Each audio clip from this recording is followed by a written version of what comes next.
Bonjour, aujourd'hui je vais vous parler de ma ponceuse à bande Heinel, modèle TE-BS 8540E, d'une puissance de 850 watts, euh, une vitesse d'avancement de 3 à 400 mètres minute, des bandes de 75 mm par 533. À l'époque, ça fait un an que je l'ai, à l'époque je l'avais payé aux alentours des 85 euros. Voilà. Donc, on va commencer par C+. Moi, je dirais le changement de la bande ultra rapide, c'est génial. On bascule le levier, on enlève la bande. Le réglage de la bande, pareil, c'est hyper facile. On tourne la machine et le réglage de la bande se fait par la molette, ici. Si la bande est trop loin en déport, on visse. Si la bande est trop près, on dévisse. Voilà. La poignée de maintien, on desserre et on bascule. Pour un réglage, c'est pas mal. C'est pas mal.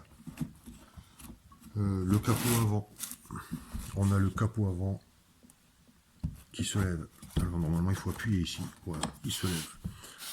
Alors ça c'est bien pour quand vous travaillez en stationnaire, avec la bande comme ça, avec la machine comme ça, et que vous venez travailler sur le bord de la bande pour faire vos arrondis sur vos pièces. C'est pas mal, ça c'est pas mal. Et la prise en main, c'est bien. Alors on l'a bien en main. Par contre, la machine, elle est pas stable. Et là, on arrive dans les moins. Et dans les moins, il y en a pas mal. Là, ça c'est une planche de parquet qui est nickel. Et la machine, voilà ce qu'elle fait. Alors, quand on ponce, eh bien, on a tendance à faire des creux dans le bois. Mais c'est plus des creux, quoi, parce qu'on a des grosses cotes, quoi. Ça, c'est pas... J'apprécie pas. Voilà, j'apprécie pas. On n'a aucun graissage possible sur la machine. J'ai essayé de la démonter, aucun graissage. La machine, à part la souffler, on peut rien y faire. Elle est vachement bruyante pour moi. À vide comme ça, là, sur la vitesse 2. À vide, on est à 72 décibels, ce qui correspond à... Alors, d'après mon sonomètre, ça correspond à... Bon, je vous le noterai en commentaire. C'est... Quand on est sur planche, sur bois, c'est-à-dire en appui, comme ici. Voilà. Là, on monte à 80 décibels. 80 décibels, ça devient une rue très animée, quoi. Et je suis qu'en vitesse 2. J'ai pas fait le test en vitesse 5. Je le ferai, je vous le mettrai aussi s'il faut. Même en vitesse 6. En vitesse 6, c'est très bruyant. Voilà. Alors, pour faire pour dégrossir vraiment, faire un gros dégrossissage, hein, c'est suffisant. C'est suffisant. C'est du pas cher. C'est de l'entrée de gamme. Et comme tout, hein, quand c'est du pas cher, c'est pas... Il faut pas s'attendre à des merveilles, quoi. Voilà. Le bac récupérateur s'enlève plutôt facilement. Il récupère pas mal, hein. Voilà, il récupère pas mal, ça marche plutôt bien. Il est livré avec un embout pour aspirateur qui vient se mettre en lieu et place du réservoir. On a le bouton de mise en marche, le verrouillage de la mise en marche. Comme ça, on n'a plus besoin d'appuyer sur le bouton. C'est pas mal quand on s'en sert en stationnaire. Le câble.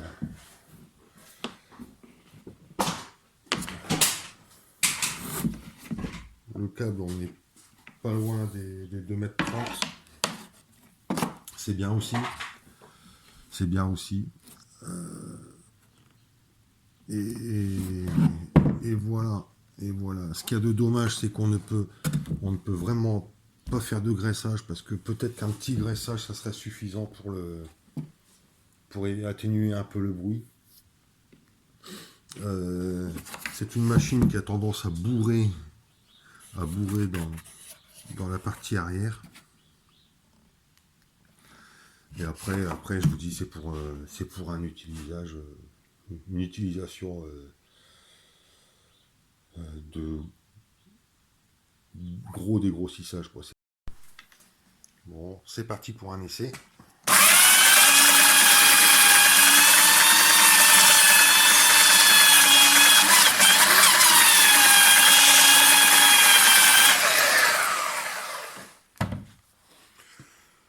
Voilà, vous avez vu, ça n'a pas duré longtemps. Hein. La ponceuse, si on ne la maintient pas fermement, ben, il se passe, je ne sais pas si on le voit bien ici, là, la ponceuse bascule et elle vient accrocher le bois et ça nous fait une cote, quoi. Voilà. Donc pour s'en servir, il faut vraiment être en appui, là, bien la maintenir stable. Et puis il faut y aller. Et ça devient, à la longue, ça devient fatigant. Parce que elle n'est pas stable. Elle est déséquilibrée. Voilà, je cherchais le terme, elle est déséquilibrée. Voilà. Après, elle fait le taf. Hein. Elle ponce, elle va dégrossir. C'est ce qu'on lui demande. Mais c'est pas ce que j'attendais au niveau stabilité. Au niveau, on n'est pas à l'aise dans le travail. Voilà, on est fatigué de s'en servir. Voilà, tout simplement, on est fatigué. Et quand vous vous en servez 5 minutes pour poncer une planche de palette, ça va très bien, ça va très bien. Mais si vous en servez pendant 1 heure, quoi, après, vous êtes fatigué. Pour le mode stationnaire, comme on ne peut pas mettre de serre-joint sur la machine, moi je me suis fait ça, hein, c'est des planches que j'ai vissées, j'ai coupé en fonction du calage. Et voilà quoi, je positionne ma ponceuse dedans, elle est maintenue, et je prends mes pièces que je viens faire glisser sur la planche qui est d'équerre avec la ponceuse, voilà, afin de pouvoir poncer mes différentes pièces. Ce que je vous disais tout à l'heure, le fait d'avoir le capot qui se relève, on a un dégagement ici, ce qui nous permet de faire de travailler sur nos arrondis. Bon là c'est une chute, hein, mais si je veux travailler mon arrondi, vous voyez, je peux vraiment... Bien sûr, ce qu'il faut c'est rester à plat, j'aurais dû passer par ici. Voilà, je peux vraiment venir travailler ici, là. Et même pour faire du travail à main levée. Par moment, le travail à main levée, c'est pas mal. Ça c'est bien, ça c'est bien. Donc, pour finir, mon avis, et ce n'est que mon avis. D'autres personnes vont certainement l'apprécier fortement, d'autres personnes vont certainement la détester, mais là ce n'est que mon avis. C'est une machine qui fonctionne, il ne faut pas s'attendre à des miracles avec. Pour débuter, quand on veut faire des petites réalisations, ça va très bien. Ça va très bien. Par contre, quand on veut s'améliorer, on en est vite au bout, quoi. Elle est vite, très très vite dépassée, dû à son manque de stabilité. Voilà.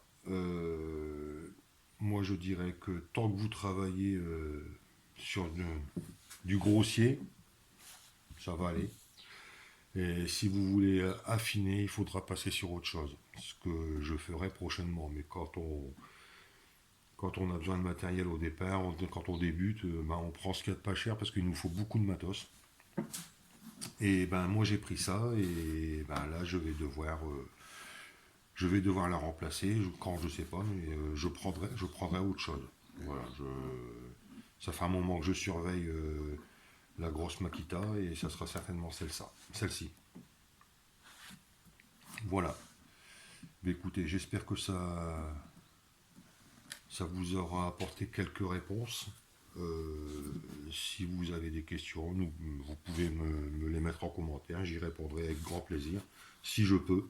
Si j'ai pas de réponse, je vous noterai que je ne sais pas. Voilà, je reste honnête et franc dans ce que je dis.